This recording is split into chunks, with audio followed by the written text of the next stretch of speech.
Est-ce que ça vaut encore le coup d'apprendre N8N en 2026? Parce qu'aujourd'hui, je peux ouvrir Claude Code et lui dire, quand quelqu'un remplit ce formulaire, récupère ses informations, enrichit le lead, ajoute-le dans mon CRM et préviens-moi sur Slack. Et quelques minutes plus tard, j'ai une automatisation. Il n'y a pas de node à connecter, pas de JSON à mapper, et je ne passe pas 3 heures à essayer de comprendre pourquoi mon objet est devenu un tableau au milieu du workflow. Donc forcément, il y a une question qui commence à venir. À quoi sert encore N8N? Et certains vont même plus loin et disent que les outils comme N8N, Make ou Zapier sont morts et que les agents vont tout remplacer. Je pense que c'est faux. Mais il y a aussi un problème inverse. Continuer à utiliser N8N pour tout, alors que Claude Code pourrait faire gagner énormément de temps. Parce qu'en réalité, il y a des tâches où Claude Code écrase complètement N8N. Et d'autres où remplacer N8N par un agent est probablement la pire décision possible. Mais le plus drôle dans l'histoire, c'est que actuellement, Claude Code peut aussi construire vos workflows N8N à votre place. Dans cette vidéo, on va voir ce que je choisirais entre N8N et Claude Code. Et surtout pourquoi la question N8N vs Claude Code dans quelques mois n'aura plus vraiment de sens. Pour comprendre le problème, il faut arrêter simplement de comparer deux interfaces. D'un côté, vous avez N8N. Et N8N, c'est avant tout un orchestrateur. Vous avez un événement, quelqu'un remplit un formulaire, puis une autre action. Vous voyez le chemin, vous définissez en fait des règles et ensuite cette machine peut tourner 24 heures sur 24. Par exemple, je peux dire si quelqu'un achète mon produit sur Stripe,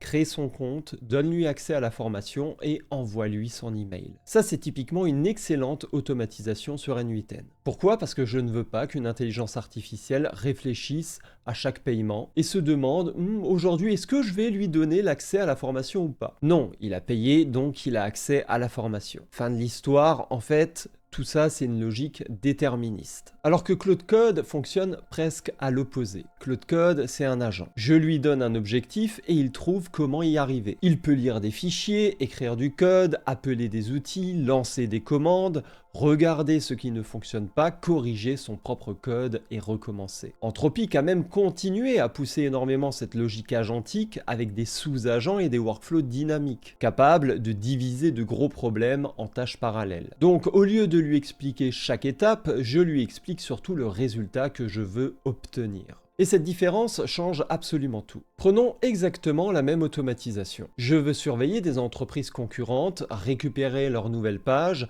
analyser les changements avec une IA, puis générer un résumé. Dans N8N, je vais probablement devoir faire plusieurs choses. Créer un déclencheur déjà, configurer mes API, ajouter mes appels HTTP, mapper aussi mes données, gérer les branches, prévoir les erreurs, envoyer mes informations au modèle, récupérer sa réponse, formater le résultat. Vous voyez l'idée. Et si le workflow commence à devenir trop gros, vous pouvez très facilement avoir assez rapidement 15, 20, 30 nœuds. Et dans Claude Code, je peux commencer quasiment par lui dire ça. Voici les sites à surveiller, utilise telle API pour la rechercher. Si elle ne fonctionne pas, utilise celle-ci en fallback.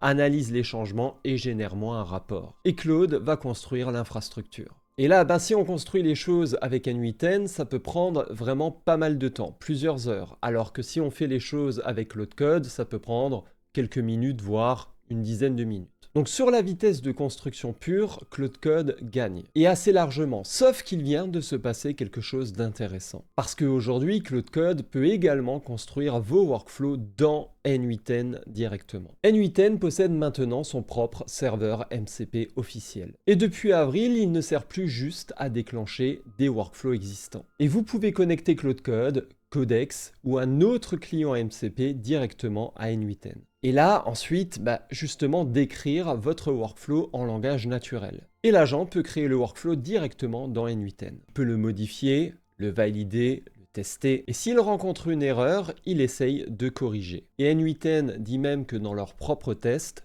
Claude Code obtient de meilleurs résultats pour construire les workflows que Claude utilisait comme simple chat. Et ça, c'est très important, parce que l'un des gros avantages de Claude Code, c'était « je n'ai plus besoin de construire chaque élément à la main ». Sauf que maintenant, vous pouvez bénéficier de cet avantage sans abandonner N8N. Et là, l'agent devient l'interface de construction. Et N8N reste l'infrastructure qui exécute le résultat. Gardez bien cette idée en tête parce qu'on va y revenir. Mais qui est le plus fiable? Et c'est ici où N8N reprend un énorme avantage. Il faut distinguer deux choses, build et run.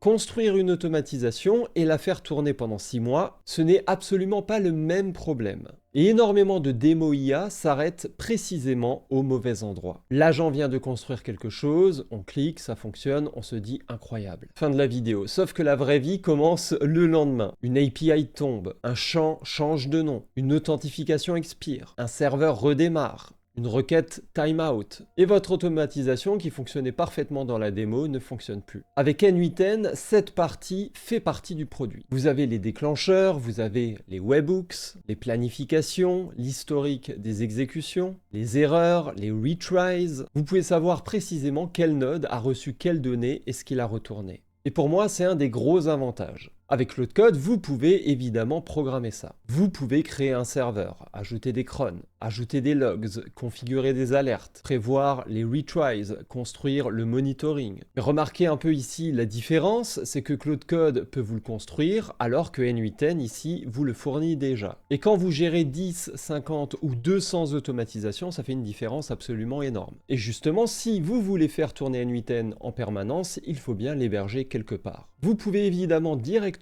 passer par N8N Cloud, mais le plan Starter est actuellement à 20 € par mois en facturation annuelle, avec une limite de 2500 exécutions par mois. Et c'est justement là que le sponsor de cette vidéo, Hostinger, devient intéressant. Chez Hostinger, vous pouvez auto-héberger N8N directement sur un VPS. Et je vous recommande leur KVM2, qui est largement adapté pour commencer sérieusement N8N. Et actuellement, il est proposé au tarif de 7,79 € par mois, un tarif promotionnel. Mais surtout, avec N8N hébergé chez Hostinger, vous avez des exécutions, des workflows illimités. Et l'installation est vraiment super simple. Vous passez par mon lien en description, vous choisissez le KVM2 et sur la page du panier, vous pensez à mettre mon code pour bénéficier encore une fois d'une réduction. Et ensuite, dans le panneau Hostinger, vous sélectionnez N8N parmi les templates disponibles. Et le template installe directement N8N dans un environnement Docker. Donc vous n'avez pas besoin de tout installer à la main. C'est quand même pratique. Et si vous ne savez pas encore quoi construire avec N8N, je vous rappelle que j'ai créé une formation entièrement gratuite de 2 heures sur YouTube. Je vous mets le lien ici. Maintenant, parlons de la flexibilité. Parce qu'il y a quand même un domaine où N8N se fait littéralement exploser par Claude Code. C'est tout ce qui dépasse l'automatisation. Imaginons que je veuille une vraie application web, avec une interface, une base de données, de l'authentification, des paiements, des dashboards, une API, et ensuite une automatisation derrière. N8N n'est pas conçu pour construire toute cette application. C'est principalement une couche back-end et d'orchestration. Claude Code, lui, écrit du code, donc son plafond est complètement différent. Il peut travailler sur le front-end, sur la base de données, sur le back-end, l'infrastructure, les tests, le déploiement. Et si vous tombez sur une API ultra obscure pour laquelle aucun node existe, c'est pas un problème pour Claude Code. Il peut simplement utiliser l'API. Alors que dans N8N, vous allez commencer à mettre des énormes blocs de code dans les nodes code. Et là, vous allez justement perdre l'intérêt d'avoir une interface visuelle. Donc si vous avez un produit custom, une application, une logique très spécifique, il faudra plutôt utiliser Claude Code. Alors que si vous voulez faire de l'orchestration de services existants, utilisez plutôt N8N. Maintenant, parlons argent. Parce qu'il y a une erreur que je vois devenir de plus en plus fréquente, c'est ici utiliser de l'IA pour prendre une décision qui a déjà été prise. Imaginez que tous les matins, vous voulez déplacer un fichier d'un dossier A à un dossier B. Vous pouvez demander à Claude, analyse la situation et décide si ce fichier doit aller dans le dossier B. Mais si votre règle est simplement tous les fichiers de ce type doivent aller dans le dossier B, pourquoi payer un modèle pour redécouvrir cette règle à chaque exécution? Vous payez des tokens, vous augmentez la latence et surtout, vous introduisez une probabilité d'erreur là où il n'y en avait quasiment pas. N8N donne aujourd'hui lui-même cet argument. Si une règle peut couvrir tous les cas, il est inutile de demander à une IA de reprendre la même décision à chaque run. Donc là, il faut retenir cette règle extrêmement simple. Si vous connaissez déjà la réponse, codez la règle. Si vous avez besoin de jugement, utilisez l'IA. Par exemple, recevoir un mail, c'est déterministe. Extraire l'expéditeur, c'est déterministe. Comprendre si le client est énervé ou non, ça sera plutôt de l'IA. Choisir le bon département,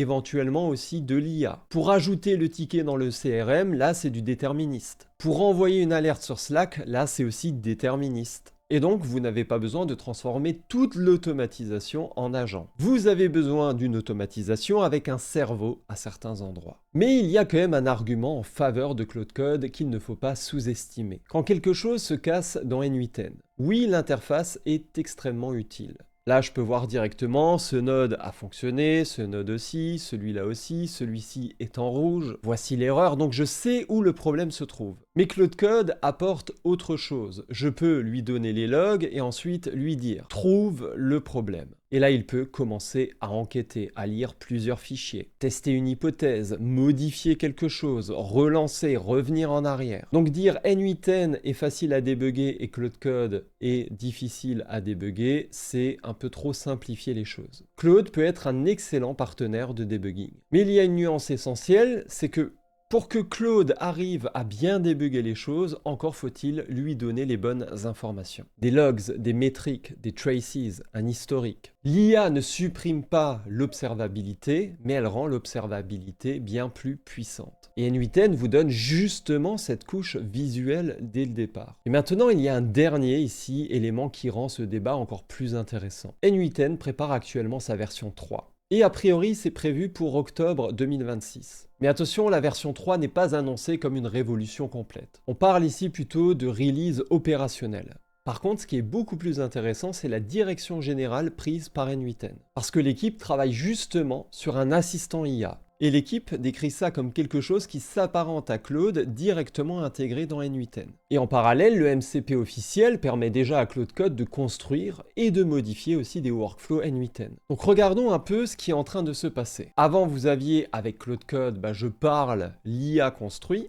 Avec N8N, vous aviez je construis manuellement, le workflow tourne. Maintenant, vous avez potentiellement je parle à Claude Code, Claude construit mon workflow N8N, je vérifie visuellement ce qu'il a fait, je le mets en production et N8N le fait tourner de manière structurée. Et ça, je pense que c'est probablement une partie du futur de l'automatisation. Le canevas ne disparaîtra pas forcément, mais il peut être le résultat visible et contrôlable de ce que vous avez demandé à l'IA. Donc N8N ou Claude Code. Cas numéro 1, vous faites une tâche unique, une recherche, une analyse. Vous devez transformer des fichiers, explorer des données, construire rapidement quelque chose. Là, on va plutôt aller sur Claude. Pas besoin de créer 20 nodes pour quelque chose qui sera exécuté qu'une seule fois. Cas numéro 2, vous construisez une application, un produit custom. Vous avez un front-end, un back-end, une base de données, une logique métier très particulière. Là, vous irez plutôt sur Claude Code. Cas numéro 3, vous avez un process qui doit tourner seul. Tous les jours ou à chaque événement, avec des webhooks, des retries, des logs des utilisateurs, des conséquences financières.